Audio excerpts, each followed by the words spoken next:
I'm getting excited. Cruising has started again in Australia. How many cruises have I booked so far? What are some of the steps in planning to go on a cruise? Stay to the end and find out.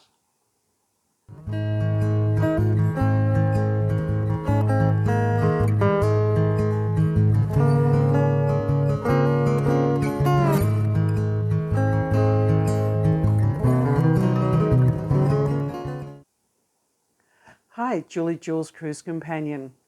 Today I'd like to go over with you about how my excitement is starting to rise now that I have 3 cruises booked for 2022. I have Coral Princess on the 16th of June, I have Coral Princess on the 19th of August, and I have Carnival Splendour out of Sydney on 5th of October. So, with that excitement, I still have to concentrate on all the tasks that need to be achieved before I can get onto the boat. And one of those is insurance. So, I have a pre-existing condition. So, I made application to a insurance company, disclosed my pre-existing condition, and it only cost me an additional $25 for a 3-day cruise. So I haven't yet bought the travel insurance, cruise insurance for the Carnival Splendour 5-day one, but it may be a little bit more expensive, another couple of dollars, for example. But it is really important to read the product disclosure statement. The other thing that's really important is to purchase your travel insurance, cruise insurance, making sure that it is specific related to domestic cruising in Australia, and buy it as close to when you purchase your cruise as possible. Because if you save your money and save time and say, I'll buy it closer to the time, one, you might forget, and two, things might change in the interim and you won't have any coverage for those changes held within the insurance policy.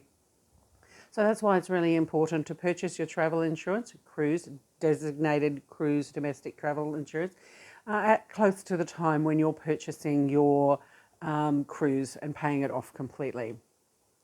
The other piece of housekeeping that I have had to do is I use a park and ride service. I drive to my closest cruise terminal, which is Brisbane, and I park my car and then I collect it when I have finished the cruise. So I have a particular one that I particularly like. I looked online and it has permanently closed on it. So I had to access a different service provider that I've also used before. And the lady on the phone was very helpful and she explained the website. And I went onto the website and then I see that it has a drop-down menu that you choose, actually the date and the cruise that you are on, so that they know how many people they're going to have to service during that time. The reason that I particularly use these park and ride services, other than just parking at the cruise terminal in itself, because I always get my car cleaned and I often get my car serviced. The reason that I get my car serviced is because I'm busy normally the rest of the time, and while the car is sitting there it may as well have some of its standard love and care.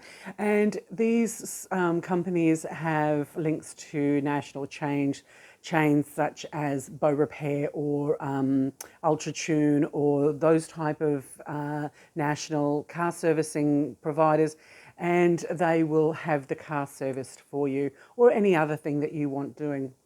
Changing of tyres or changing of batteries, for example. In the past, I needed windscreen wipers changed, so they rang me actually before the boat left the dock and confirmed that I would consent to paying that for extra service. That was fine, and it was done by the time that I got back. And as I say, the other reason that I particularly like it is so that I have an absolutely clean car to get into when I finish my cruise. So that's a couple of housekeeping things that I've done and I need to do before my cruises depart, because as I say, the excitement is rising. I do not have at the moment a cruise suitcase packed. Serial cruises may understand that comment, where in the past you had a cruise bag, you used it, you came home, you washed it, you turned it around, it was all ready to go for the next cruise.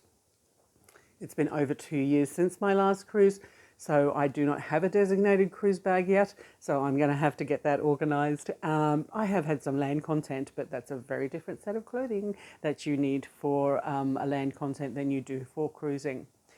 So my excitement is rising. I hope yours is too.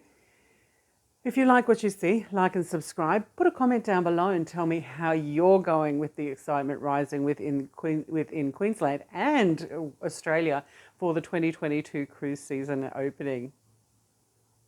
Stay safe, everybody, and happy travels.